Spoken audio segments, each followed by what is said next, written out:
আজ আমি ৩২ বছর ধরে আসরের নামাজ জামাতে পড়ে জিকিরের সাথে এই যে হাইচো কাশি নিয়ে আইল কাটি, এতে একটা বরকত আছে না? তাহলে ৩২ বছরের বরকত ৩ কাঠা? আরে ভাই, তোমার তো জমি কম আসছে না, তোমার তো 3 কাঠা জমি বেশি আসছে। আরে জমি মাপতে গেলে 3 কাঠা বেড়ে গেলে আমার যে মান সম্মান যাচ্ছে, আমার গ্রামে মানুষের সাথে মুখ দেখাতে হবে না নাকি?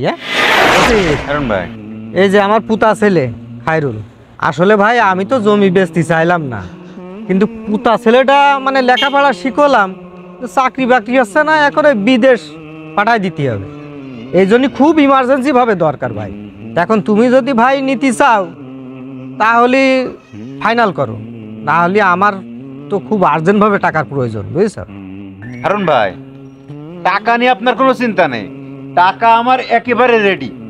যদি এখনই লাগে এখনই দেওয়া যাবে, কিন্তু দামটা ভাই একটু বেশি হয়ে যাচ্ছে, একটু কমান, একটু ইনসাফ করেন।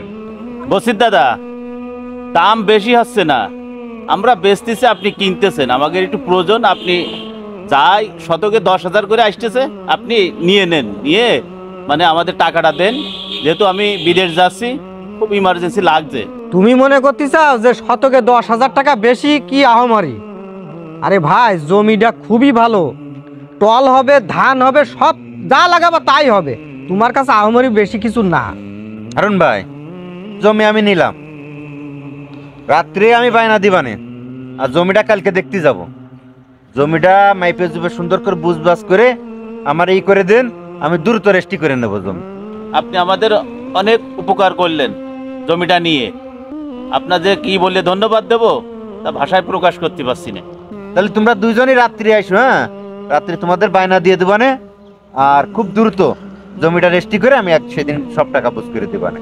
তাহলে আমি একটু ব্যস্ত আছি, হ্যাঁ, তাহলে আমি উঠলাম, রাত্রি দেখাবো না ইনশাল্লাহ। ঠিক আছে, গেলাম, হ্যাঁ, আসসালামু আলাইকুম।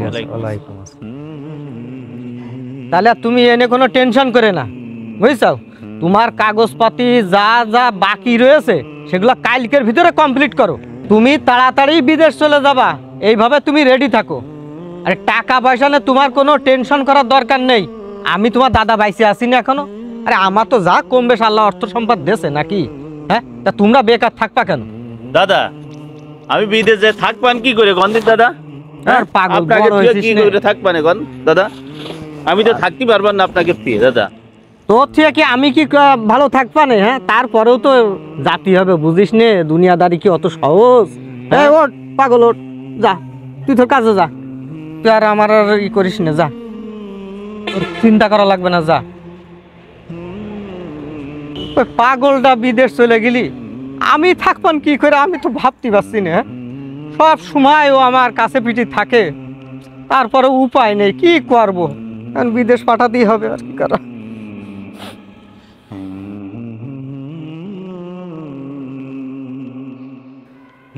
না, ভুইতে যাতে হবে, দেরি হয়ে গেল, আসরে নামাজ পড়ে শীতে বেলার সাথে পাইরে দেওয়াও যায় না। সুবহান আল্লাহ, সুবহান আল্লাহ, সুবহান আল্লাহ, সুবহান আল্লাহ, সুবহান আল্লাহ, সুবহান আল্লাহ,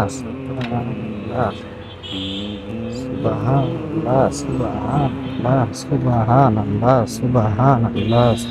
এই জোনেগের পাঠাইলাম যে আইলটা কাটে একটু ভালো করে বেডটা দিছেন, এ কি আইল কাটা হয়েছে? হ্যাঁ, এ কি আইল কাটা কয়?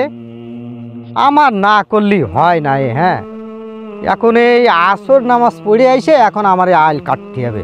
হ্যাঁ, কিভাবে কাটে দেখো দিন ধরে, এত মোটা রাখার কি দরকার? হ্যাঁ, লোকজন যাবে আর আমার আবাদ ঘাট নষ্ট করবে। সুবহানাল্লাহ, না তসবিটা মাথায় পুরি। এখন দেখুন কি করেছে, ওরে আইল এমন ভাবে কাটতে হবে যাতে লোকজন যাতে এমনিতে না যাতে পারে। হ্যাঁ, এত মোটা রাখার কি দরকার আমার? হ্যাঁ, দেখো দিন, আসলে নিজে না দেখলে হয় না। আর আমি যদি একটু খেয়াল না করতাম তা আমার এই সম্পদ কি থাকতো? হ্যাঁ, 12 পরে খেয়ে যেত। দেখুন কি করেছে। হ্যাঁ, এত মোটা রাখার কি দরকার? হ্যাঁ, আলির পদ্মে যাই আমার আবাদ নষ্ট করবি, অত সহজ? হ্যাঁ, ও বসির, তা কি মনে করে বসির তুমি একারে মাঠে চলে আসলে? তোমার কালকে বলিলাম না জমিটা একটু দেখবো, তাই একটু দেখতে আসলাম। জমি কি এইডে এইডে? হ্যাঁ ভাই, এই যে ওই যে কপি লাগাইছি, রসুন লাগাইছি, পেঁয়াজের ভাতি রয়েছে। আর এই পাশ কি লাগাইছে? এই পাশ? এ পাশে যে শুষা এই যে শুষার মান্দা দিছে, যে চারা বের হচ্ছে। রেস্টি কবে কি দিয়ে কি করতে চাও? মানুষের হায়াত মৌতির কথা তো বলা যায় না। আমি একেবারে রেস্টি করার জন্য পুরো প্রস্তুত। যত তাড়াতাড়ি মাইপে দিবা তত তাড়াতাড়ি রেস্টি হবে। তা কবে মাপতে চাও তাই কও। বসির, আরে ভাই এ কথা তুমি মুখই নাইছে না। জমি মাপতে হবে কি জন্য? হ্যাঁ, আমি জমি কিনবো, তা তুমি মাইপে দিবা না? তুমি কার জমি কিনতে চাও তুমি বুঝতে পারছো বসির? হ্যাঁ, এই জমি মাপলি কিন্তু ঠকে যাবা বসির। জমি মাপলি ঠকে যাবো মানে কি বলতে চাচ্ছ তুমি? আমি তো তোমার কথা কিছু বুঝতেছি না। তোমারও তো বুঝতে হবে না। তোমার কোসি যে জমি মাপতে হবে না। জমি মাপলি কিন্তু তুমি ঠকে যাবা, আর জমি না মাপলি তুমি জিতে যাবা। চলো কালকে রেস্টি করি গে। জমি না মাইপে যাবে কেউ রেস্টি করে? আর জমি না মাপলি আমি জিতে যাব? কি বলতে চাও তুমি? বুঝলাম না তো। শোনো বসির, আমি আজ 32 বছর ধরে 5 ওয়াক্ত জামাতের সাথে নামাজ পড়তেছি। এই আসরের নামাজ পড়ে আইছি, এই দেখো গলায় তসবিহ রয়েছে আর হাতে কাঁচি রয়েছে, আর এই যে এক হাতে পাইসনু। এই দিয়ে আল্লাহর নামে জিকিরের সহিত আমি আইল কাটি। আমার জমি কম হবে তুমি ভাইবলেটা কি করে? হ্যাঁ, তা এর একটা বরকত আছে না? তুমি কালকে রেস্টিটা করে নাও, এতে তুমি লাভবান হবানে। এই 10 কাঠা জমি তোমার আরো বরং আরো 2 কাঠা বাড়বে না। আর তুমি যদি মাপতে যাও তাহলে কিন্তু কম হয়ে যাবে না। তুমি 32 বছর ধরে জামাতে নামাজ পড়ে এই আইল কেটে নিজের জমি বাড়াচ্ছ তুমি? শোনো হারুন ভাই, জমি না মাইপে আমি হলো জমি রেস্টি করবো না। এতে তোমার জমি নেওয়া হয় হোক, না হয় নেব না। বসির, তুমি বুঝতে পারছো না? এই জমি এখন মাপতে গেলি আমি এই মানুষের কাছে বেইজ্জতি হয়ে যাব। নিজের জমি মাপা মানুষের কাছে বেইজ্জতি হওয়ার কি আছে? তুমি বোঝো না নাকি? হ্যাঁ, এখন ওয়ালাইকুম আসসালাম। ওয়ালাইকুম আসসালাম ওয়া রাহমাতুল্লাহি ওয়া বারাকাতুহু। মাওলানা সাহেব, অনেকক্ষণ ধরে এখানে খুব কথা কাটাকাটি হচ্ছে, বিষয়টা কি? হারুন ভাইয়ের কাছ থেকে আমি একটু জমি কিনেছি, জমির বায়নাপত্র হয়ে গেছে। এখন জমিটা মাইপে আমারে বুঝ করে দেবে, দিলে আমি জমিটা রেস্টি করবো। তারপর হারুন ভাই সে জমি আর মাইপে দেবে না আমার। আর কি সমস্যা কি? জমি মাইপে দিতে, যেহেতু কিনতেছে জমি, তুমি তো মাইপে বুঝ করেই দিবা। মাওলানা সাহেব, কারণ আপনিও তো বুঝবেন না বিষয়টা, আর বসিরির আমি ভাঙে চুরাই বললাম, ও বুঝতেছ না বিষয়টা। এ হারুন ভাই প্রতিদিন এসে আইল কাটে, আইল কাইটে কাইটে 10 কাঠা জমি 13 কাঠা বানাইছে। এ তো অবাক ব্যাপার। 10 কাঠা জমি 13 কাঠা হয় কি করে? আপনিও তো বিষয়টা বুঝতে পারছেন না। আজ আমি 32 বছর ধরে আসরের নামাজ জামাতে পড়ে এই জিকিরের সাথে এই যে হাইচো কাশি নিয়ে আইল কাটি, তাই এতে একটা বরকত আছে না? তাহলে 32 বছরের বরকত 3 কাঠা। জমি কিনছি আমি 10 কাঠা, আমি 13 কাঠা নেবো কেন? আরে ভাই, তোমার তো জমি কম আসছে না, তোমার তো 3 কাঠা জমি বেশি আসছে।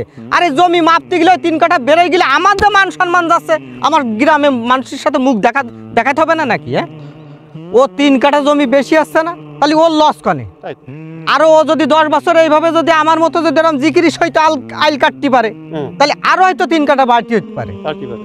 বাড়তি পারে। তাহলে ওর লসটা কোন জায়গায়? জমির আল কাইটে 3 শতক বাড়াইছো, এটা কি তোমার জমি না পাশের জমি? ওই আশপাশের জমি, চারিপাশের আশপাশের লোকের জমি।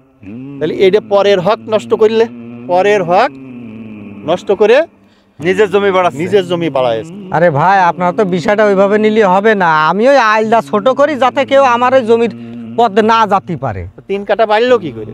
ওই কাটতি কাটতি একটু ছোট হয়ে হতে হতে বড় হয়ে গেছে জমি। সেটা কি তোমার হক না আরেকজনের হক নষ্ট করিছো? এটা তো মাথায় আসছে না। এই যে একটা লেবাস, ধর্মীয় লেবাস, কত সম্মানীয় পোশাক, তসবিহ তাহলিল, একটা সম্মানীয় জিনিস, ইবাদত, একটা আল্লাহর সাথে সম্পর্ক, তুমি সেইটা নিয়ে তাচ্ছিল্য করিছো। তুমি আবার বলতে চাও যে জিকিরের সাথে আল কাটে। মহব্বতের সাথে আল কাটিস, আরে তার একটা বরকত আছে না? তুমি তার মানে কত উপহাস করলে তুমি জিকিরটারে। এটা কি ঠিক? এটা ঠিক না।